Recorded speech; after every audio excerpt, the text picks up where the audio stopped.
A quest that began in 2019 has finally yielded results. With the release of gas accompanied with crude oil, Gombe and Bauchi states have joined the list of states with oil reserves in Nigeria. Arise business and energy correspondent Oyi Sunday was present at the official flag-off of the Kolmani Integrated project in Bauchi State, which had President Muhammadu Buhari and other senior government officials in attendance. Initially awarded to Shell and Chevron in 1993, oil prospecting license 809 and 810 gave way to the exploration and drilling of the Kolmani River. Both companies had initially reported sub-commercial discovery of hydrocarbons in their blocks until the latest efforts. Almost 3 decades after, prominent Nigerians, experts and stakeholders in Nigeria's oil and gas sector are gathered here to celebrate the discovery of hydrocarbons in commercial quantity in Nigeria's northern region and to flag off the Kolmani Integrated project. This discovery had emanated from our charge to NNPC to re-strategize and expand its oil and gas exploration footprints to the frontier basins of Anambra, Dahomey, Sokoto, Benue Trau, Chad, and Bida basins. With NNPC as the concessionaire, Africa Oilfield Limited Consortium is a strategic partner for the integrated development of OPL 809 and 810. This discovery has enabled the understanding of the frontier basins in the reef system from Nigeria, with potentials for further large-scale finds. Our teams are currently engaged in several exploratory activities and have commenced re-entry into the Chad Basin with the recent assurance of a clear and security situation. The Nigerian government says the project has attracted over $3 billion in investments for the first phase, despite the low global appetite for fossil energy investments. The commencement of drilling of Kolmani fields, which could hold as much as 1 billion barrels of crude oil, will significantly contribute in boosting our oil reserves and ensuring a continuous energy sufficiency. For the President of the Senate, the discovery of oil isn't enough. The mistakes made in the Niger Delta must be avoided. I'm also worried because what has been happening in the Niger Delta with the 13% derivation, or maybe the application, or maybe in some cases misapplication of the resources of the NDDC would have negative impact all the time. And this is something for this part of the new oil-bearing states to learn from. Our 13% derivation, I think maybe we should have a constitutional review. How do you apply the 13% derivation? The discovery of hydrocarbons in the north has been greeted with skepticism over the years. Mark Anuku, an engineer working on the project, attempts to clear any doubts. This is a success. I worked in Niger Delta for almost 25 years. This is a success. I'm a well engineer. 3 wells drilled back to back. You have long footage of hydrocarbon. This is a success, a very big success for the country. There is hydrocarbon here. I've seen it. I've tested it. I've flowed the well. So there's hydrocarbon here. History making here in the north and in Nigeria. My take is you've just spoken with the engineer Mark. Science doesn't lie. Facts are sacred. That should be okay. The opportunity across Nigeria are enormous. There's no section of Nigeria that doesn't have what to offer. Even in terms of hydrocarbon, the fact that we found hydrocarbon today proved the fact that there are going to be oil everywhere. The challenge is not finding oil. The challenge is how do you monetize the oil? The monetization of the oil, this is a landlocked area. It requires a significant innovation and creativity. And that is what NNPC has helped to bring together so that we can do a development in situ. This is very innovative. And we're developing an industrial hub where we're going to refine the oil here to combat gas to power and combat gas to chemical, in particular fertilizer. Situated in Nigeria's troubled northeastern region, the government is assuring operators of massive security and cooperation with the host communities. Being an integrated project, the first phase will include an oil refinery with the capacity to process 120,000 barrels of crude oil, a gas processing plant with 500 million standard cubic feet of gas capacity, a power plant with 300 megawatts capacity, and a fertilizer plant able to produce 2,500 tons of fertilizer.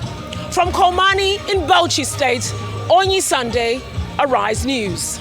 All right, joining us to discuss further from our Abuja studio, Arise News analyst Waziri Adio. Good morning, sir. Thank you so much for joining us. And you're perfect to discuss this because you are the former executive secretary of the Nigeria Extractive Industries Transparency Initiative. So, NEITI, what do you make of this discovery? What do you make of what's been going forward with that report from our correspondent, our colleague, Onyi Sunday? Thank you very much. Good morning. I think if you strip it of the fanfare, the drama, the excitement, the exuberance, I think is largely a positive development in many ways. The first one, which almost everybody mentioned, is that oil in commercial quantity about to be drilled in the north for the first time in the history of this country. And as the report mentioned, this is something that has been on for so long. Not just from 1993 when the PSC was awarded to Shell, Chevron and Health, but even much beyond before then, there had been attempts to look for oil in the northern part of Nigeria. And it also makes sense. If you can find oil in some of our neighboring countries up north, the geology is the same, so why not? But more importantly is that we have concentrated largely on exploration and exploitation in the Niger Delta, and we have many oil basins in Nigeria, so we need to diversify. So this is something that points towards diversification of the oil assets in Nigeria. So that's that. But the most important thing for me is the integrated nature of this project. So it's not just about oil, drilling oil and selling it, but also about the value addition and all these things we need them. To start with, we're increasing our reserve. Our reserve stagnated at about 37 billion barrels for a long time. Now, if the 1 billion barrels is to be believed, the proven and probable reserve is to be believed, that's going to like 38 billion barrels, which is good for us. But also the potential of increasing our production. As you know, we are struggling to even meet our OPEC quota. There was a time in this country when we were producing about 2.2 million barrels per day. Now we're producing only about 1 million barrels per day. So if you discover more oil, if you discover oil in other parts of the country, that also has potential implication for production and also for revenue as a country, but also for refinery. They are refining. They want to not just drill for oil and explore oil, but also to build refinery, to build gas gathering plant, to build a power plant, and also build a fertilizer plant. So that's value chain optimization, the monetization that one of the people from NNPC mentioned. And this is significant in the sense that where this field is very far, from the shore.